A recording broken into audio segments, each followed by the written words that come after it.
Donella Meadows, an environmental scientist, stated, models can easily become so complex that they are impenetrable, unexaminable, and virtually unalterable.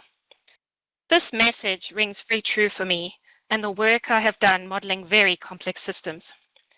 How can we use data from complex systems, gain knowledge from it, and represent it in a way that makes the system easy to visualize, gives insights, and also elicits new hypotheses from experts?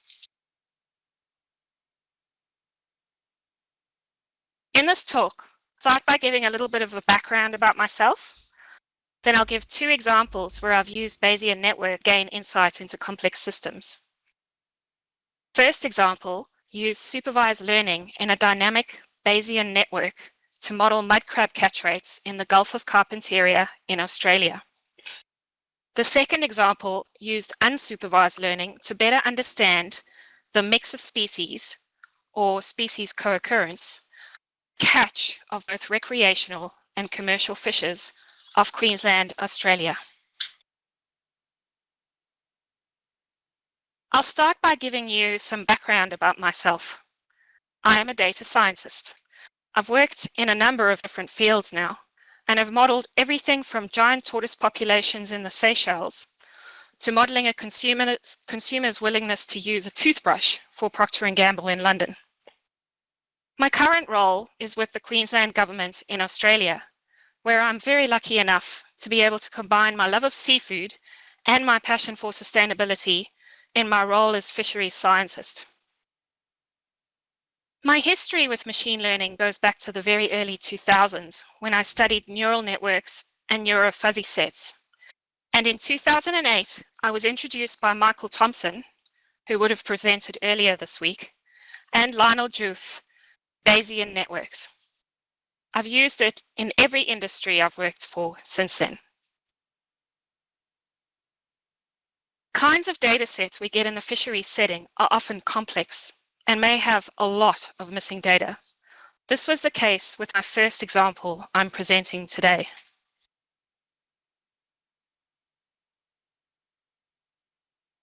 This project sought to investigate relationships between environmental variables and harvests of mud crab in the Gulf of Carpentaria.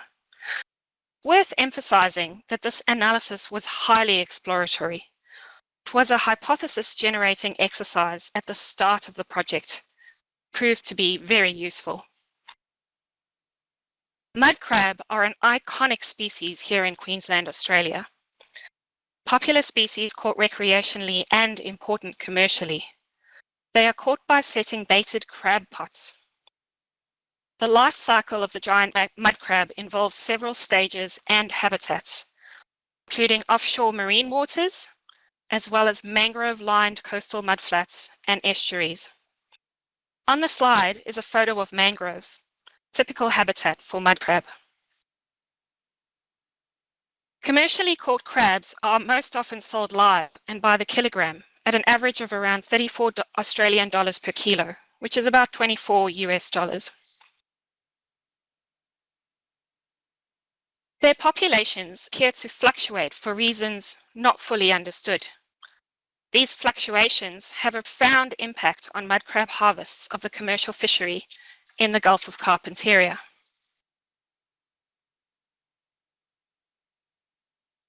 This is the Gulf of Carpentaria, our study area, which is spread across 2 separate regions in Australia.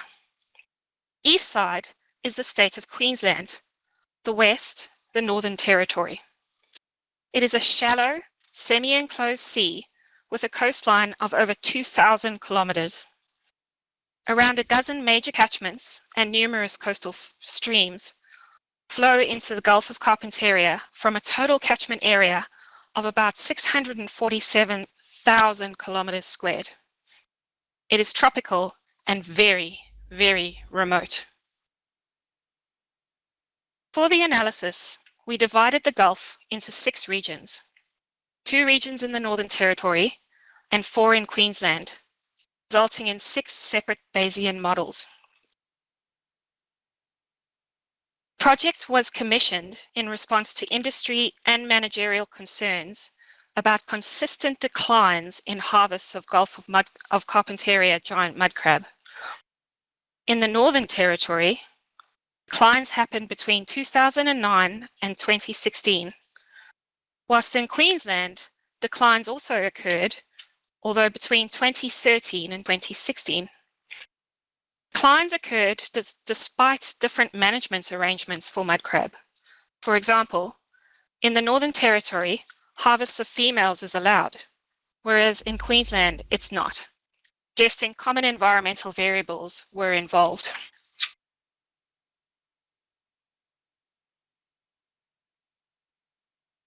Develop time series of all the available data. For the target variable, we use the monthly commercial catch rate.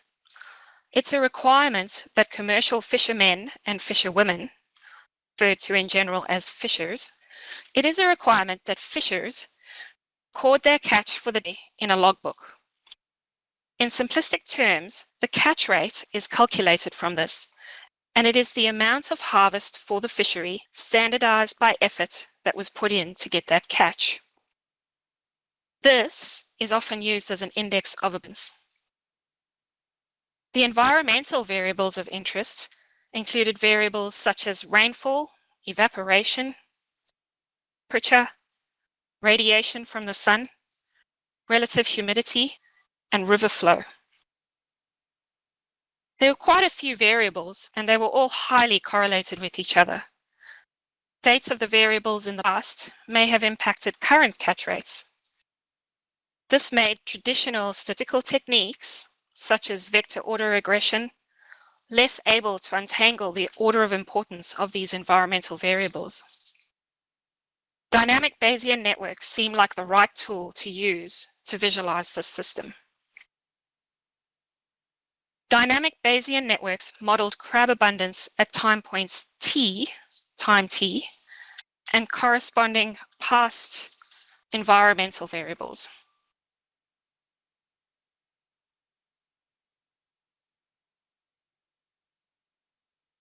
Missing values were imputed in Bayesian Lab on the raw monthly data using the most probable explanation. Data was then exported out of Bayesian Lab. It became clear that all of the environmental variables and catch rate of mud crabs in the Gulf of Carpentaria had pronounced seasonal components. This means there were repeated peaks and troughs in the data from year to year. Data was highly correlated because of a latent seasonal effect. So to account for this, a number of deseasonalizing techniques were tested in R. This was applied and it essentially resulted in an index rather than an absolute value for all our data. Different deseasonalization techniques we tested resulted in identical dynamic Bayesian networks. It's important to remember that if season were not accounted for in the monthly analysis, all our variables would spuriously show strong and significant relationships, simply due to the seasonal nature of the data.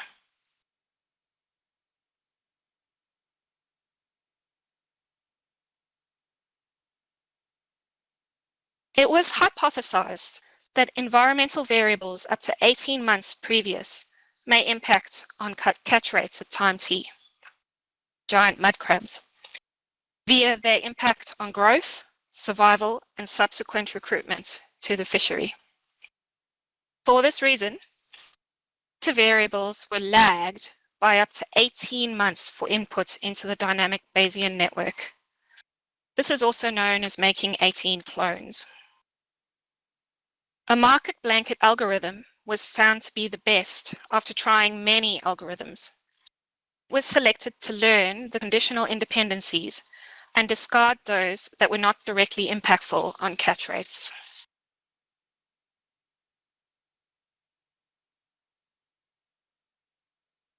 The measure of association used for variables was mutual information.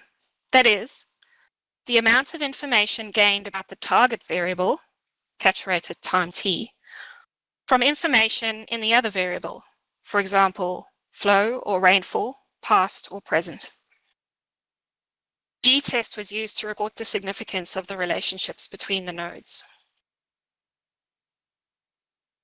Derivative of the target node with respect to the other variables, termed the total effect, was reported if the relationship was deemed linear. This value is somewhat similar to the coefficient in a traditional linear regression. Overall precision provided a simple measure for model performance. This was the number of correct predictions of catch rate, discretized into low, medium, or high, divided by the overall sample size. Jackknife was also used to validate the models.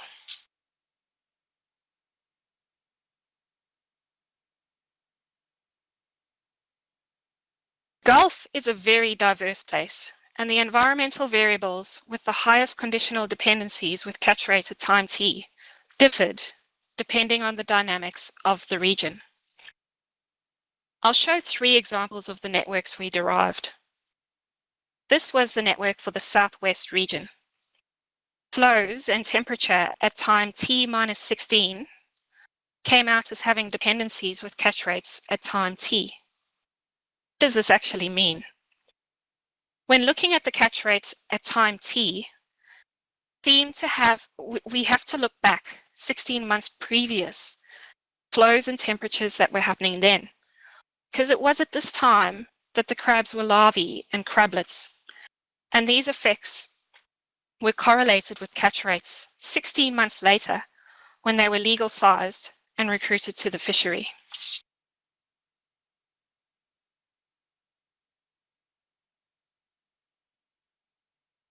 For the region Starton and Gilbert, named after the 2 rivers in that region, a number of flow variables from these rivers were important. Higher than average flows flush out crabs from the upper reaches of the catchment, increasing their catchability further downstream and in estuaries, and increasing the average catch rate at time t.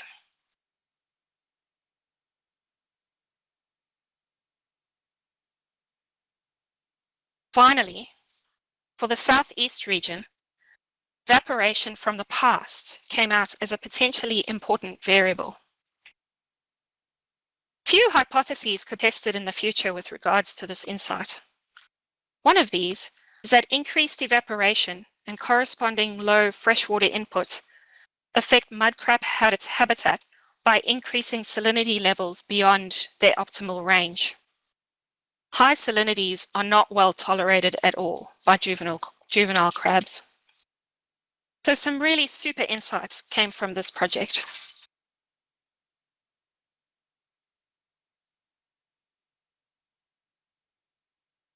My next example is a more simple one, though I believe that there is untapped potential in this method to model species assemblages, which I'll talk about shortly. What I did with Bayesian networks was use it to make some fantastic dendrograms and metrics to provide some insights to biologists on groups of, or the mix of species that are caught by line fishing fishers. I did this separately for recreational and commercial fishers, as their behavior is actually very different. I leveraged dendrograms that are produced with variable clustering to find these groups of co-caught species in our fisheries. This is very useful for us in Fisheries Queensland for a number of reasons. And I'll give an example. Let's say coral trout is frequently caught with a spangled emperor fish. Then we see a fisher comes back after a day of fishing, and his logbook shows that he only caught spangled emperor. Because we know they are frequently caught together, we can infer a catch of 0 kilograms for coral trout that day for that fisher. This is important for us developing our all-important catch rates.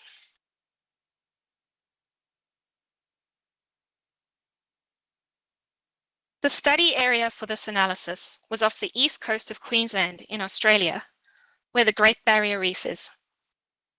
Data were split into these regions shown, and a separate Bayesian network run for each one. This is because the mix of species caught by fishers or as I call it, the species catch co-occurrence, changes as you head down the coast.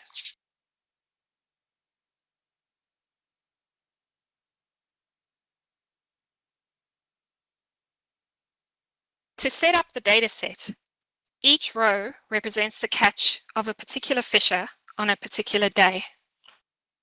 Each species is in a column representing a variable node. Either a 1 or a 0 represents whether that species was caught that day by a fisher or not. I imported the data in as discrete. So in summary, each variable represents the presence, absence of a particular species.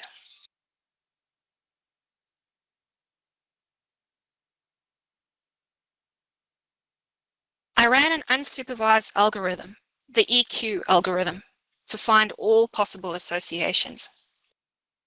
A learning I made quickly with analyses like these, that we don't want to know about the negative relationships between species. We're only interested in positive relationships for this analysis. If you keep negative relationships, algorithms will try and group species together if they have a strong negative relationship, which is something we just don't want. Negative correlations may obscure insights into the groups of fish that tend to be caught together. Luckily, I'd come across this problem in 2011 and had asked Bayesian Lab if there was a way they could forbid negative correlations between variables. I used that function this time, did not allow the arcs that represented negative correlations, and I reran the EQ algorithm, which will now show me only the positive relationships. Here's an example of 2D mappings to show the network of species. Each node represents a species. The size of the bubble essentially represents the relative presences of a species in the dataset. This is the early stages of the modeling, where negative associations are allowed in the network.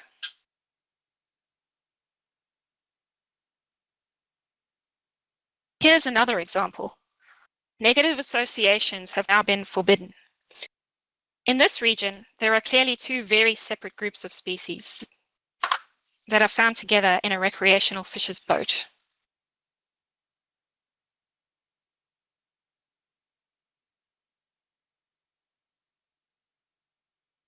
The main part of this analysis was to produce these dendrograms using variable clustering. Cutoffs that Bayesian Lab applies to the groupings are a hotly debated topic. Biologists find these groupings and catch associations extremely interesting, and I've seen them printed and put on walls for debate.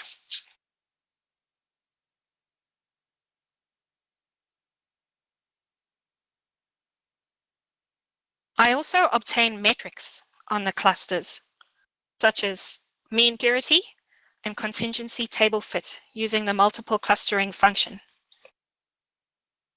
These results have been useful for us and help us to determine those all-important zero catches in the catch rates we use as an index of abundance in modeling the fisheries. Though this technique was specific to what species fishes catch together, this is a technique that could be used in a much broader sense in ecology to model species assemblages, modeling all the various species that exist in a habitat, and also, potentially, to identify indicator species, that species whose presence or absence tells us about the health of the group of the species it belongs to.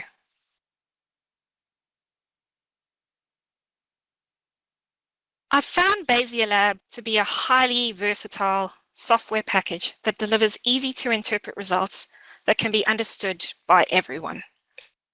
Potential use for Bayesian Lab is still untapped, and there is so much more scope for the use of this software. I look forward to using it more throughout my career. I'd like to acknowledge Dr. Julie Robbins. She's a fantastic biologist and co-author that keeps me grounded in biological reality. If you have any questions about my talk today or want to bounce some ideas off me, feel free to connect with me on LinkedIn.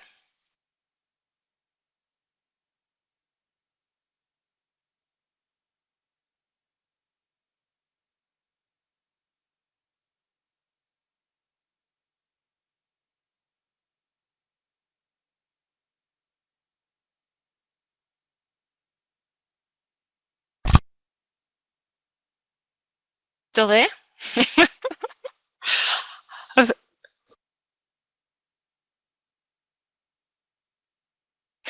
thought I was a little bit worried because you went really quiet, like so quiet that I thought, I wonder if he's not there anymore.